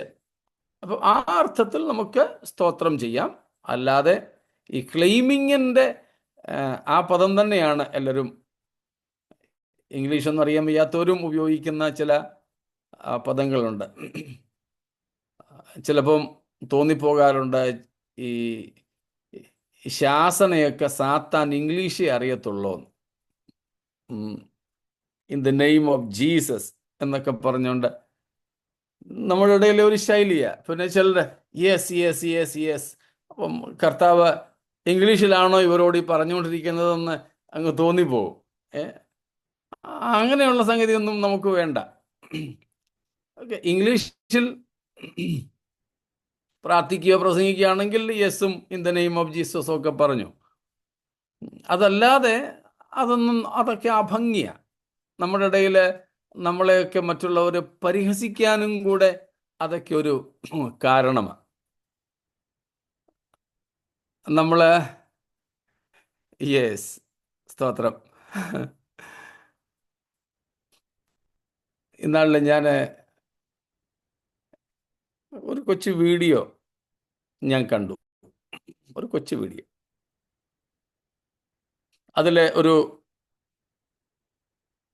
ഒരു സാറ് ഒരു സ്കൂളിൽ ട്യൂഷൻ സെൻ്ററിലോ മറ്റും പഠിപ്പിക്കുമ്പം ഹല്ലേലൂയ, പ്രൈസ് ദ ലോർഡ് എന്നൊക്കെ ഉള്ളതിൻ്റെ അർത്ഥം എന്താണെന്ന് ചോദിച്ചപ്പം സാറ് പറഞ്ഞു കൊടുക്കുന്നു, അത് ഈ പെന്തക്കോസ്തുകാർ മൈക്ക് ചെക്ക് ചെയ്യുന്ന ഉപയോഗിക്കുന്ന പദങ്ങളാണെന്ന്. എത്ര സത്യം അല്ലേ? നമ്മുടെയൊക്കെ സഭകളിലും വലിയ കൺവെൻഷനുകളിലും ഒക്കെ മൈക്ക് ടെസ്റ്റിന് praise the Lord, praise the Lord, praise the Lord.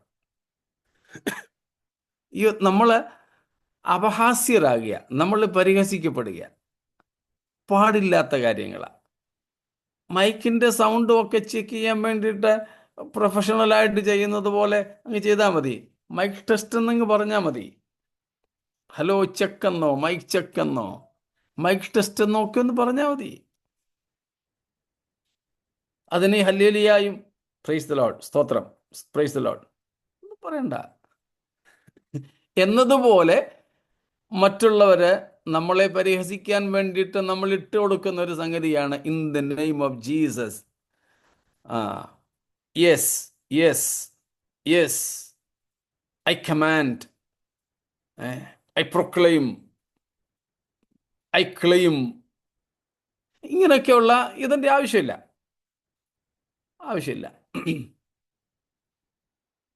ഇപ്പം നമ്മൾ ഈ ചെയ്യുന്നത് പോലെ മലയാളം മനസ്സിലാകാത്ത സഹോദരങ്ങളുണ്ടെങ്കിൽ അവർക്ക് വേണ്ടിയിട്ട് ഇംഗ്ലീഷിൽ ആ വാക്കുകളോ സെൻറ്റൻസുകളോ പറയുന്നത് തെറ്റില്ല.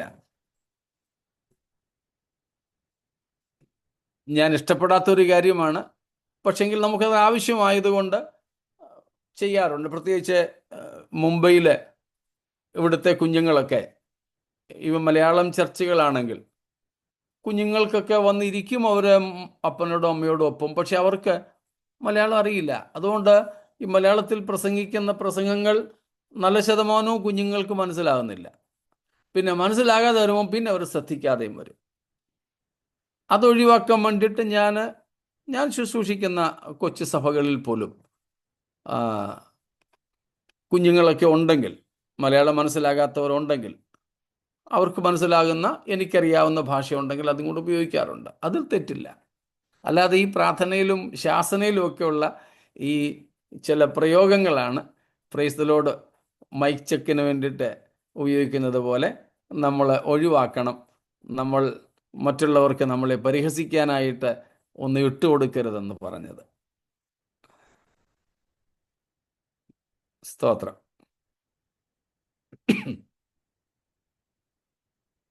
ദൂതനെ അയച്ച് സഹായിക്കണേ, വിടുവിക്കണേ എന്നൊക്കെ പ്രാർത്ഥിക്കുമല്ലോ, അത് ശരിയാണോ? അത് ആ പ്രാർത്ഥനയുടെ ആവശ്യം ഇല്ലെന്നാണ് നമ്മൾ കഴിഞ്ഞ ആഴ്ച പഠിച്ചത്. ആ പ്രാർത്ഥനയുടെ ആവശ്യമില്ല. ദൈവത്തോട് നമ്മൾ സഹായത്തിന് വേണ്ടി അപേക്ഷിച്ചാൽ മതി. ദൂതനെ വേണമെങ്കിൽ ദൈവം ദൂതനെ വിടും. കർത്താവ് തന്നെ ഇറങ്ങി വരണമെങ്കിൽ കർത്താവ് തന്നെ ഇറങ്ങി വരും. എങ്ങനെയൊക്കെയാണെന്ന് വെച്ചാൽ ദൈവം അതങ്ങ് ചെയ്തോളും. നമ്മൾ അതാ പറഞ്ഞത്, we don't need to give counsel to God. Because God is God. He knows how to do, what to do. But still, as even without our prayer, God knows our needs, our requirements. Yet again, we pray just to show, rather to prove our dependence on God. So prayer is not giving an information to God what we need, but it is the proof of our dependence, our reliance on God. And in that, we don't need to counsel him. Do this like this, do it in this way, in that way. No. But we are used to. അത് അത്ര പെട്ടെന്ന് ഒരുപക്ഷെ മാറിയെന്നും വരികയില്ല. സ്തോത്രം. പക്ഷേ നമ്മളെ സംരക്ഷിക്കുമെന്ന് വചനമുണ്ടല്ലോ, നമ്മളെ സംരക്ഷിക്കും. അതെ, സംരക്ഷിക്കും, അതിനൊരു സംശയമില്ല. കർത്താവ് ഞങ്ങളെ സൂക്ഷിക്കണമെന്ന് ദൈവത്തോട് നമുക്ക് പറയാം.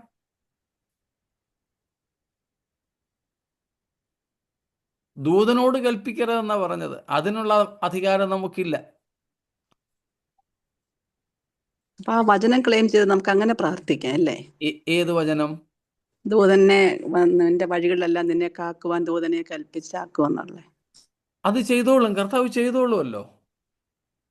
അത് നമ്മൾ അങ്ങോട്ട് പറയേണ്ട ആവശ്യമില്ലല്ലോ കർത്താവിനോട്. അതാ ദൂതസഹായം നമുക്ക് ആവശ്യപ്പെടേണ്ടതില്ല. നമുക്ക് ദൈവത്തോട് പറഞ്ഞാൽ മതി. ദൈവം അതെങ്ങനെയാണെന്ന് വെച്ചാൽ ചെയ്തോളും. നമ്മൾ അങ്ങോട്ട് ദൈവത്തിന് ആലോചന കൊടുക്കാൻ പോകുന്ന പ്രാർത്ഥനകളാണ് അരുതാത്തതെന്ന് പറഞ്ഞത്.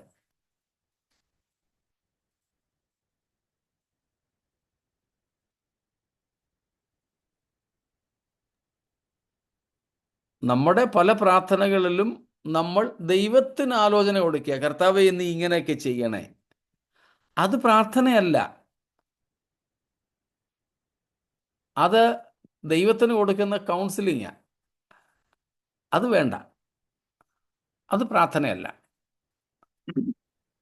അപ്പൊ ഈ സങ്കീർത്തനങ്ങളിലൊക്കെ ഉള്ളത് പ്രാർത്ഥനയല്ലേ രസത്തിൽ? അപ്പൊ നിന്റെ എല്ലാ വഴികളിലും നിന്നെ കാക്കേണ്ടതിന് അവൻ തന്റെ ദൂതന്മാരോട് കൽപ്പിക്കും എന്ന് പറയുന്നത് അത് ഒരു പ്രാർത്ഥനയല്ലല്ലോ. പ്രാർത്ഥനയല്ലേ?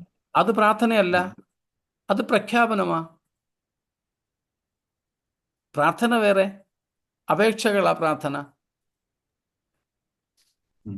പക്ഷെ ആരാധനയ്ക്കും കൺവെൻഷനും വീടിനും ഒക്കെ ദൂതന്മാരെ ഞങ്ങളുടെ വീടിന് ചുറ്റും കാവലാക്കണേ, കൺവെൻഷന്റെ പന്തലിന് ചുറ്റും ദൂതന്മാരെ കാവലാക്കണേ, സഭായോഗത്തിന് സഭയ്ക്ക് ചുറ്റും ഇങ്ങനെയൊക്കെ പറയുമല്ലോ. ഇതെല്ലാം ചേർത്താ ഞാൻ പറഞ്ഞത്. ഇത് ദൂതന്മാരെ കാവലാക്കണേന്നങ്ങ് പ്രാർത്ഥിക്കുന്നത് നമുക്ക് പിന്നെയും സഹിക്കാം. അതിനേക്കാൾ വലിയ സംഭവമാണ് we command angels as guardians around our Shemiana hall, this, that. ദൂതന്മാരെ കൽപ്പിച്ചങ്ങാക്കുന്നു എന്നാ പറയുന്നത്. മറ്റൊന്നാണ് രക്തക്കോട്ട കെട്ടുന്നു. അതൊക്കെ നമ്മൾ നേരത്തെ പഠിച്ചിട്ടുള്ളതായതുകൊണ്ട് ആവർത്തിക്കേണ്ടത്. അത് ചോദിക്കാൻ പോവായിരുന്നു, അതിനോട് പറഞ്ഞതായാലും അത് നമ്മൾ നേരത്തെ വിശാലമായിട്ട് പഠിച്ചിട്ടുള്ളതാ. അതുകൊണ്ട് ഞാൻ അതൊന്നും ഭാഗം തൊടാതെ അങ്ങ് പോയതാ. ഇത് വന്നപ്പം ഒന്ന് പറഞ്ഞേ ഉള്ളൂ. അതെല്ലാം തെറ്റായ പ്രാർത്ഥനകളാ. രക്തം കൊണ്ട് മുദ്രയിട്ടും രക്തക്കോട്ട, ഇതൊക്കെ വാസ്തവത്തിൽ നമ്മളെ അധികാരപ്പെടുത്തിയ കാര്യമല്ലല്ലോ അല്ലേ? അല്ല, യേശുവിന്റെ രക്തം പിതാവിന്റെ കൈവശമായിരിക്കുന്നത്. അത് നമ്മെ വീണ്ടെടുക്കാൻ വേണ്ടിയിട്ടാണ്, നമ്മുടെ വീടിന് ചുറ്റും തളിക്കാനല്ല. അത് പാപപരിഹാരത്തിനായിട്ടാണ് യേശുവിൻ്റെ രക്തം. സ്തോത്രം.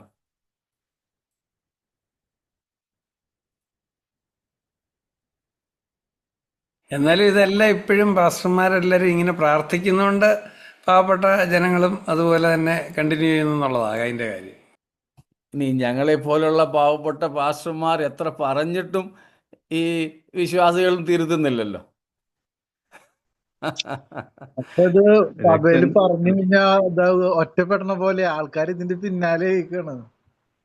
ഇപ്പം എനിക്കും ഈ വിഷയങ്ങളിലൊക്കെ ഒത്തിരി പേരുടെ എതിർപ്പുകളുണ്ട്. കാരണം നമ്മൾ ഈ പഠിച്ചു വച്ചിരിക്കുന്നതിൽ നിന്ന് അൺലേണിങ്ങിന് വലിയ പ്രയാസമാണ്. നമ്മൾ ഈ വിഷയങ്ങൾ കഴിഞ്ഞ ആഴ്ച പഠിച്ചപ്പോഴും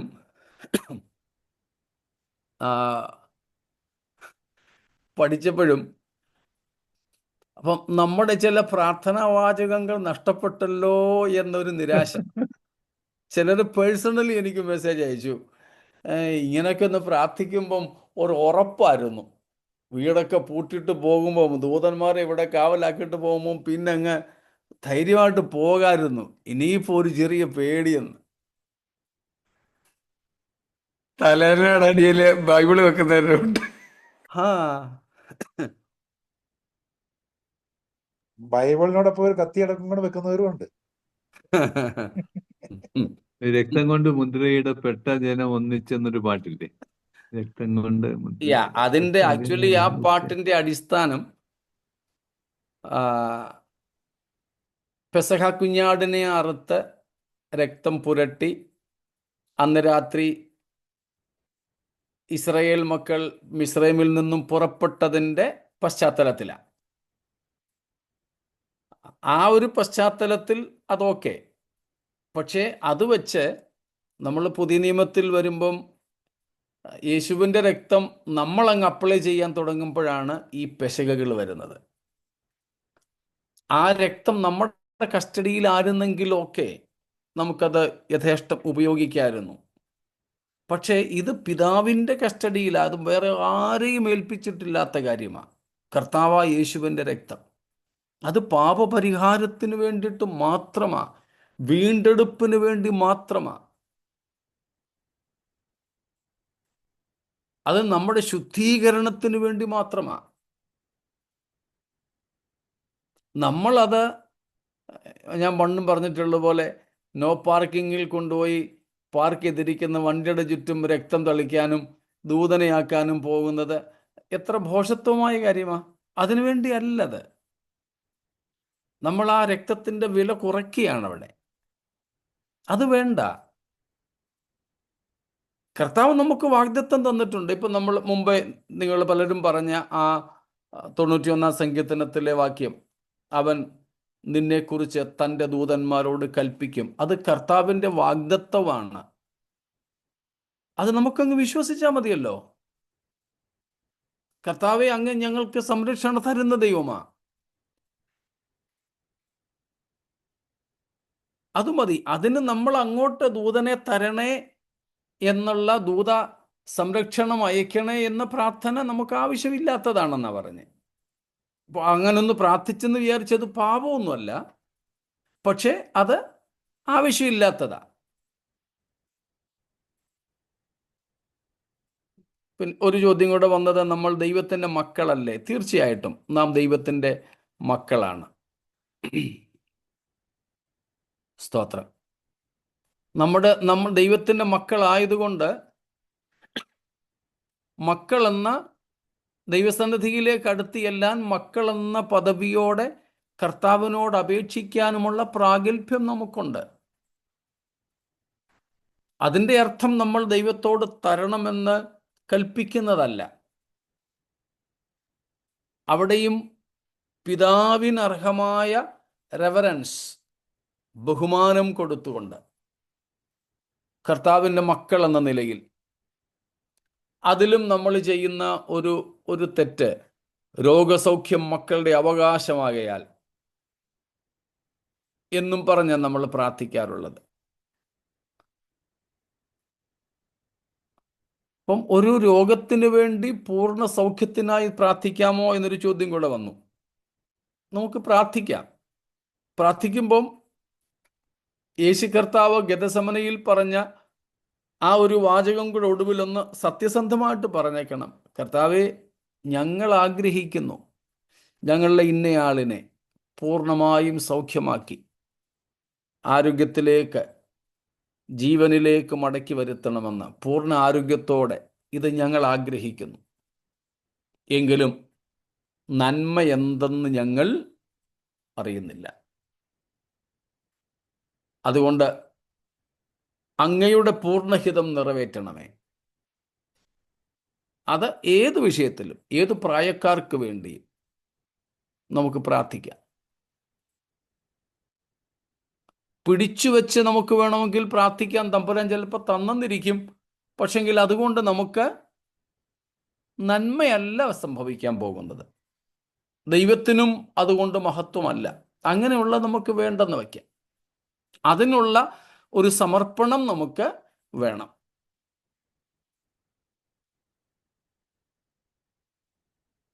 അപ്പോൾ മക്കൾ എന്ന നിലയിൽ നമുക്ക് കർത്താവിൻ്റെ സന്നിധിയിലേക്ക് ചെല്ലാം. ഏറ്റവും ആദ്യം മക്കൾ എന്ന നിലയിൽ കർത്താവിനോട് ചോദിക്കാം, അപ്പാ, എന്താ അങ്ങയുടെ ഇഷ്ടം? സ്തോത്രം. നമ്മൾ പല പല പ്രസംഗകരും പറയുന്നൊരു കാര്യമാണ്, മക്കളായതുകൊണ്ട് അങ്ങോട്ട് ചെല്ലാം.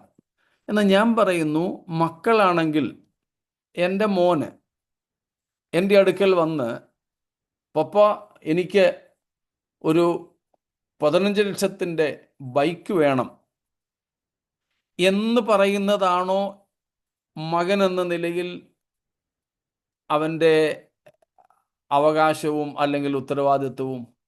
അതോ വന്നിട്ട്, പപ്പ, എനിക്കൊരാഗ്രഹമുണ്ട്, ഒരു 15 ലാക്സിൻ്റെ ഒരു ഇന്ന ബൈക്ക് ഒന്ന് വാങ്ങിയാൽ കൊള്ളാമെന്ന്. പപ്പ എന്താ പറയുന്നേ? ഇതിലേതാ മകൻ എന്ന നിലയിൽ അവൻ ചെയ്യേണ്ടത്? നമുക്കറിയാം. സ്തോത്രം. ഇപ്പം കഴിഞ്ഞ ആഴ്ച കേരളത്തിൽ നടന്ന കാര്യം നമ്മൾ കണ്ടില്ലേ? 50 ലക്ഷത്തിൻ്റെ ബൈക്ക് വേണമെന്ന് അപ്പനോടും അമ്മയോടും നിർബന്ധം പിടിച്ചു. ഒടുവിൽ അപ്പൻ മകനെ കൊന്നു. കുറച്ച് നാൾ മുമ്പ് 10 ലക്ഷത്തിൻ്റെയോ 12 ലക്ഷത്തിൻ്റെയോ ബൈക്ക് വേണമെന്നും പറഞ്ഞ് നിർബന്ധം പിടിച്ച് അവന് എങ്ങാണ്ടൊക്കെ കടം മേടിച്ചു കൊടുത്തത്. നമ്മൾ ആ മോനെ പോലെയാ പലപ്പോഴും ദൈവസന്നിധിയിലേക്ക് ചെന്ന് കടുംപിടുത്തം പിടിക്കുന്നത്. പിന്നെ ദൈവം ആയതുകൊണ്ടാണ് അവിടെ അപ്പൻ കമ്പിപ്പാരയ്ക്ക് തലയ്ക്കടിച്ച പോലെ നമ്മളെ തലയ്ക്കടിച്ച് കൊല്ലാഞ്ഞ തമ്പുരാൻ. ദൈവം ആയതുകൊണ്ട് അങ്ങ് നിൽക്കുക. അല്ലെ, നമ്മൾ മക്കളൊന്നും പറഞ്ഞൊക്കെ ചെന്ന് ചോദിക്കുന്ന കാര്യങ്ങൾ ഇതുപോലെയൊക്കെ ഉള്ളതാ. എന്നാൽ മക്കളെന്ന നിലയിൽ അങ്ങോട്ട് ചെന്നിട്ട്, പപ്പ, എന്താ പപ്പാടെ ഇഷ്ടം? പപ്പ എന്തു പറയുന്നു? എനിക്കിങ്ങനൊരു ആഗ്രഹമുണ്ട് കേട്ടോ. തുറന്നു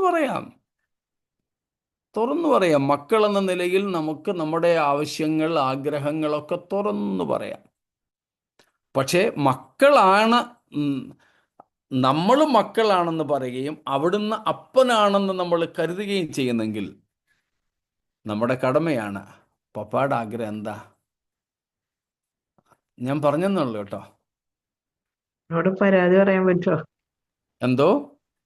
അപ്പനോട് പരാതി പറയാൻ പറ്റുമോ ദൈവത്തോട്? പറയാമല്ലോ, അപ്പനോട് പരാതി പറയാം. ജൽപ്പനങ്ങളാകരുതെന്നേ ഉള്ളൂ. മനസ്സിൻ്റെ വേദനകൾ തീർച്ചയായിട്ടും തുറന്നു പറയാം. ഏത് വികാരവും അപ്പൻ്റെ മുമ്പിൽ, ദൈവത്തിൻ്റെ മുമ്പിൽ നമുക്ക് തുറന്നു പറയാം. പേഴ്സണൽ പ്രേയറില്ല കേട്ടോ, സഭായോഗങ്ങളിലല്ല. വ്യക്തിപരമായ പ്രാർത്ഥനകളിൽ നമ്മുടെ ഹൃദയത്തിൻ്റെ മുഴുവൻ വികാരങ്ങളും ഭാരങ്ങളും ആഗ്രഹങ്ങളും പരാതികളും ദുഃഖങ്ങളും ഒക്കെ പറയാം. സ്തോത്രം. കർത്താവ് അതെല്ലാം കേട്ടിരിക്കുകയുള്ളൂ. നമ്മൾ പറയുന്നത് മുഴുവനും കേൾക്കും.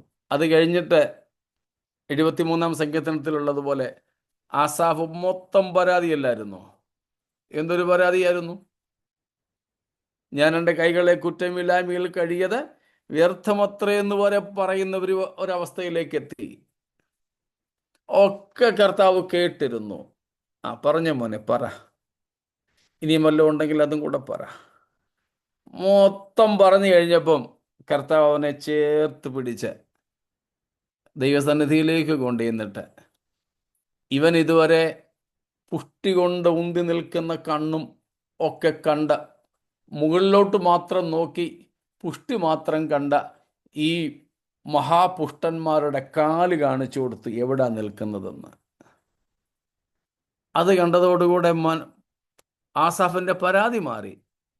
ഏറ്റുപറച്ചിലും പ്രാർത്ഥനയുമായി സമർപ്പണത്തിലേക്ക് വന്നു. ഇത് തന്നെ കർത്താവ് ചെയ്യും. സ്തോത്രം. എനിക്ക് വന്ന ചോദ്യങ്ങൾ ഒക്കെ നമ്മൾ അറ്റൻഡ് ചെയ്തു എന്നാണ് തോന്നുന്നത്. സ്തോത്രം.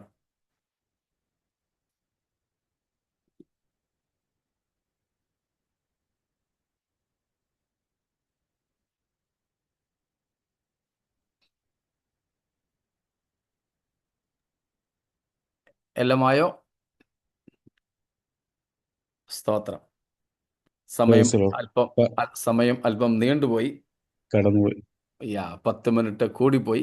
മറ്റ് ചോദ്യങ്ങളുണ്ടെങ്കിൽ എനിക്ക് കുഴപ്പമില്ല. പെട്ടെന്നൊന്ന് ഒരു കാര്യം കൂടെ, അതൊന്ന് നമ്മൾ കഴിഞ്ഞ ദിവസം പറഞ്ഞ പോലെ തന്നെ മക്കളുടെ അപ്പം എടുത്ത് കനാന്യ സ്ത്രീയോട് പറയുന്നുണ്ട്, മക്കളുടെ അപ്പം എടുത്ത് നായ്ക്കുട്ടികൾക്ക് കൊടുക്കാറില്ല. അപ്പൊ സൗഖ്യത്തെക്കുറിച്ച് മക്കളുടെ അപ്പമാണ് പറയുന്നു നമ്മൾ പഠിപ്പിച്ച് കേൾക്കാറുണ്ട്. പിന്നെ അതുപോലെ തന്നെ യോഹന്നാന്റെ ലേഖനത്തിൽ പറയുന്നു, നിന്റെ ആത്മാവ് ശുഭമായിരിക്കുന്നത് പോലെ നീ സകലത്തിലും ശുഭമായിരിക്കണമെന്ന് ദൈവം ആഗ്രഹിക്കുന്നു. പിന്നെ പൗലോസ് എപ്പഫ്രാദിത്തുസിന്റെ കേസിലും അവൻ ദീനം പിടിച്ച് മരിക്കാറായിരുന്നു, എന്നാൽ കർത്താവ് അവനോട് കരുണ ചെയ്തു. അപ്പോൾ ദൈവത്തിന്റെ വിൽ എന്നുള്ള ഒരു ഉദ്ദേശത്തിലാണ് ഞാൻ ചോദിച്ചത്. അപ്പൊ ദൈവത്തിന്റെ ഹിതം എന്ന് പറയുന്നത് നമ്മുടെ സൗഖ്യവും കൂടെ വരത്തില്ലേ? നമ്മുടെ ആത്മാവും ദേഹവും സൗഖ്യത്തോടു കൂടി ആയിരിക്കണമെന്ന് കർത്താവ് ആഗ്രഹിക്കുന്നില്ലയോ? അതോ നമ്മൾ അതെങ്ങനെയായിരിക്കും? ദൈവം ഒരിക്കലും ആഗ്രഹിക്കുന്നില്ല നമ്മൾ കരഞ്ഞും വിളിച്ചും കഷ്ടതയിലുമായിരിക്കണമെന്ന്. അവൻ മനസ്സോടെ അല്ലല്ലോ മനുഷ്യപുത്രന്മാരെ ദുഃഖിപ്പിക്കുന്നത്. അപ്പം മനസ്സോടെ അല്ലെങ്കിലും എന്ത് ചെയ്യും? ദുഃഖിപ്പിക്കും. എന്തിനു വേണ്ടിയാ? അവന്റെ വിശുദ്ധി പ്രാപിക്കുക. സ്തോത്രം. നമ്മുടെ അല്പ ശാരീരിക, സാമ്പത്തിക, സാമൂഹിക കഷ്ടങ്ങളെക്കാൾ ദൈവം പ്രാധാന്യം നൽകുന്നത് നമ്മുടെ ആത്മാവിൻ്റെ ആരോഗ്യവും വിശുദ്ധീകരണവുമാണ്. അതിനുവേണ്ടി ദൈവം ചിലപ്പോൾ നമ്മെ കഷ്ടതകളിലൂടെ പോകുമാറാക്കും. അതിൻ്റെ അർത്ഥം നമ്മളെപ്പോഴും കഷ്ടതയിൽ തന്നെ കരഞ്ഞു വിളിച്ച് കിടക്കണമെന്ന് ദൈവം ആഗ്രഹിക്കുന്നെന്നല്ല. തീർച്ചയായും ദൈവം ആഗ്രഹിക്കുന്നു അങ്ങനെയുള്ള കഷ്ടതകളിലൂടെ നാം പോകുമ്പോൾ പോലും നാം കർത്താവിൽ സന്തോഷിക്കുന്നവരാകണമെന്ന്. അല്ലാതെ എല്ലാം സമൃദ്ധമായി ലഭിച്ചിട്ട് സന്തോഷിക്കുന്ന സന്തോഷമല്ല ദൈവം ആഗ്രഹിക്കുന്നത്. അപ്പൊ പാസ്റ്ററെ ഒരു കാര്യം ചോദിച്ചോട്ടെ, ഒരു രോഗി ഇതൊന്ന് നിർത്തിക്കോട്ടെ, ഇതൊന്ന് പറഞ്ഞു നിർത്തിക്കോട്ടെ. അപ്പം നമ്മൾ കഷ്ടതകളിലൂടെ പോകുമ്പോഴും സന്തോഷിക്കുക. പൗലോസ് റോമർ 5:3 പറയുന്നത് പോലെ ഈ കഷ്ടത സഹിഷ്ണുത സിദ്ധത അഥവാ സ്വഭാവ രൂപീകരണത്തെ അത് പ്രത്യാശയുളവാക്കുന്നുവെന്ന് അറിഞ്ഞ് നാം കഷ്ടങ്ങളിലും പ്രശംസിക്കുന്നു, സന്തോഷിക്കുന്നു. അപ്പോൾ തീർച്ചയായും നമ്മുടെ ആകമാനമായ കഴിഞ്ഞ ആഴ്ച ഞങ്ങളുടെ ചർച്ചിൽ ഉപവാസ പ്രാർത്ഥനയായിരുന്നു. വെള്ളിയാഴ്ച രാവിലെ മുതൽക്ക് ഞങ്ങൾ 4 സെഷൻസ് ഈ വിഷയമാണ് പറഞ്ഞത്. അതായത് യേശുക്രിസ്തു ഭൂമിയിലായിരുന്നപ്പോൾ മനുഷ്യരെ ആത്മാവ് മാത്രമുള്ളവരായിട്ടല്ല കണ്ടത്, ശരീരവും കൂടെ ഉള്ളവരായിട്ടാണ് കണ്ടത്. അതുകൊണ്ട് കർത്താവ് അവരെ സൗഖ്യമാക്കി, വിശന്നിരുന്നവർക്ക് ആഹാരം കൊടുത്തു, അതെല്ലാം ചെയ്തു, ദുഃഖിതരെ ആശ്വസിപ്പിച്ചു. ഇന്നും കർത്താവ് ചെയ്യുന്നു. അപ്പം കർത്താവ് നമ്മളെ കാണുന്നത് വെറും ആത്മാക്കളായിട്ടല്ല, ശരീരവും കൂടെ ഉള്ളവരായിട്ടാണ്. അതുകൊണ്ട് നമ്മുടെ ഈ 3 അവസ്ഥകളിലും കർത്താവ് ആഗ്രഹിക്കുന്നു നമ്മൾ സന്തുഷ്ടരായിരിക്കണം, സന്തോഷവും ആരോഗ്യമൊക്കെ ഉള്ളവരായിരിക്കണമെന്ന്. എന്നാൽ ചില കഷ്ടങ്ങളിലൂടെ എല്ലാ നിലകളിലും അയക്കും. ഞങ്ങൾ ശനിയാഴ്ച അതിൻ്റെ 10 പ്രധാന കാരണങ്ങൾ പഠിക്കുകയുണ്ടായി. അതൊന്നും ഇപ്പം പറയാൻ നേരമില്ല, ഹിന്ദിയിലായിരുന്നു. അതുകൊണ്ട് നമ്മുടെ ഗ്രൂപ്പിൽ ഇട്ടിട്ടും പ്രയോജനമില്ല എന്ന് തോന്നുന്നു. ഹിന്ദിയിലായിരുന്നു, ഫുൾ ഹിന്ദിയായിരുന്നു. അപ്പം എന്നാലും ഇട്ടൊരു ഭാഷയാണ്, ആർക്കെങ്കിലും ഉപകരിക്കും. ഓക്കെ. അപ്പം ഒട്ടും തന്നെ ദൈവം നമ്മൾ ദുഃഖത്തിലും കഷ്ടത്തിലും ആകണമെന്ന് ആഗ്രഹിക്കുന്നില്ല. പക്ഷേ കർത്താവ് നമ്മുടെ നിത്യതയെ ലാക്കാക്കിക്കൊണ്ട് കർത്താവിൻ്റെ വിശുദ്ധിയിൽ നമ്മൾ പങ്കാളികളാകേണ്ടതിന് തീർച്ചയായും ഇങ്ങനെയുള്ള കഷ്ടങ്ങളിലൂടെ നമ്മെ അയക്കും. Jose pastor please. ഞാൻ ചോദിച്ചത്, ഒരു രോഗി പല പ്രാവശ്യം പ്രാർത്ഥിച്ചിട്ടും സൗഖ്യമായില്ലെങ്കിൽ എന്തോ ക്രമപ്പെടാനുണ്ടെന്നുള്ള ഒരു ധ്വനി ഇതിൽ വരുന്നുണ്ടോ? അത് നമ്മൾ ശോധന ചെയ്യണം. ഞാനീ പറഞ്ഞ 10 കാര്യങ്ങളെക്കുറിച്ച് പറഞ്ഞല്ലോ ശനിയാഴ്ച ഞങ്ങൾ ചിന്തിച്ചത്. അപ്പോൾ ഇതിലേതുകൊണ്ടാണ് നമ്മൾ ഈ കഷ്ടതയിലായിരിക്കുന്നതെന്ന് തിരിച്ചറിയണം. തെളിവ്, പൗലോസിന് എന്തോ ഒരു പ്രയാസമുണ്ടായി, 3 പ്രാവശ്യം പ്രാർത്ഥിച്ചു മാറാൻ. ഒടുവിൽ കർത്താവ് പറഞ്ഞു, ഇത് മാറുന്ന സാധനമല്ല. നമുക്കതിൻ്റെ അർത്ഥം അറിയാം. എന്നാൽ യാക്കോബ് പറയുന്നു 5-ാം അധ്യായം 13 തൊട്ട്, സഭയിൽ നിന്ന് മൂപ്പനെ വരുത്തി എണ്ണ പൂശി പ്രാർത്ഥിക്കണം. എന്നിട്ട് ഇവിടെ പറയുന്നുണ്ട്, തമ്മിൽ പാപങ്ങൾ ഏറ്റുപറഞ്ഞ് പ്രാർത്ഥിക്കണം. അവൻ പാപം ചെയ്തിട്ടുണ്ടെങ്കിൽ കർത്താവ് ക്ഷമിക്കും. അപ്പം അങ്ങനെ ഒരു കഷ്ടത്തിൽ നമ്മളായാൽ എന്തുകൊണ്ടാണ് ഈ പ്രയാസം വന്നതെന്നും എന്തിനു വേണ്ടിയാണെന്നും നമ്മൾ പരിശോധിക്കണം. അതുകൊണ്ട് എനിക്ക് മറ്റേ ആ പാട്ടിനോട് അത്ര യോജിപ്പില്ല. ഏതാ? പരീക്ഷ എൻ്റെ ദൈവം അനുവദിച്ചാൽ എന്തിനെന്ന് ചോദിക്കില്ല ഞാൻ പറയുന്നത് ചോദിക്കണം. എന്തിനാണിത് വന്നത്, എന്തുകൊണ്ടാണ്, ഇത് രണ്ടും നമ്മൾ ചോദിക്കണം. ദൈവത്തെ ചോദ്യം ചെയ്യാനല്ല, കർത്താവെ എൻ്റെ ജീവിതത്തിലെ ഏത് അവസ്ഥയിലാണ്, എന്തുദ്ദേശത്തോടെയാ, ഇങ്ങനെയാകാൻ എന്താണ് കാരണം എന്ന് നമ്മൾ അന്വേഷിക്കണം, ചോദിക്കണം, പോസിറ്റീവായിട്ടത്. അപ്പോൾ അതുകൊണ്ട് എല്ലാ പാപങ്ങളും കഷ്ടങ്ങളും, നമ്മുടെ പാപങ്ങൾ, എല്ലാ രോഗങ്ങളും കഷ്ടങ്ങളും പാപം നിമിത്തമാണെന്ന് നമുക്ക് കാടടച്ചു പറയാൻ പറ്റത്തില്ല. അത് ഓരോന്നും നമ്മൾ പരിശോധിക്കണം. എവിടെയാണ് അതിൽ പരാജയം സംഭവിച്ചിട്ടുള്ളതെന്ന് നമ്മൾ നോക്കണം.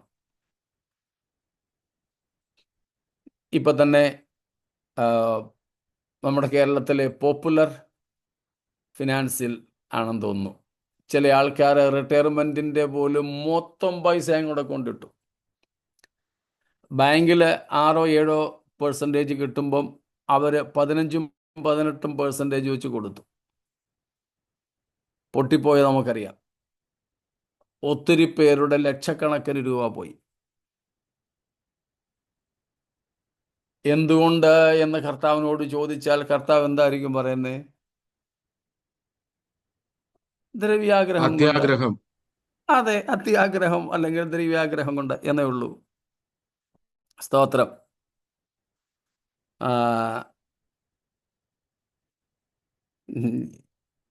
Will do. അപ്പം അതുകൊണ്ട് കാടടച്ച പാപമാണെന്ന് നമുക്ക് പറയാൻ ഒക്കത്തില്ല. പൗലോസിനെ പോലെ ഒക്കെ ഉള്ള കാരണങ്ങളാകാം.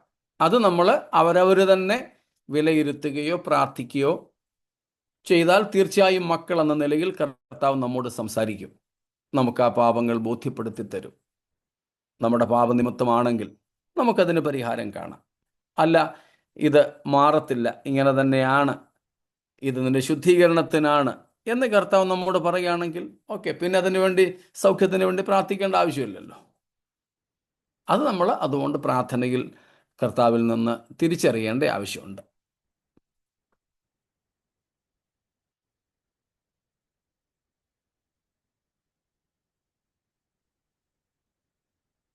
സ്തോത്രം.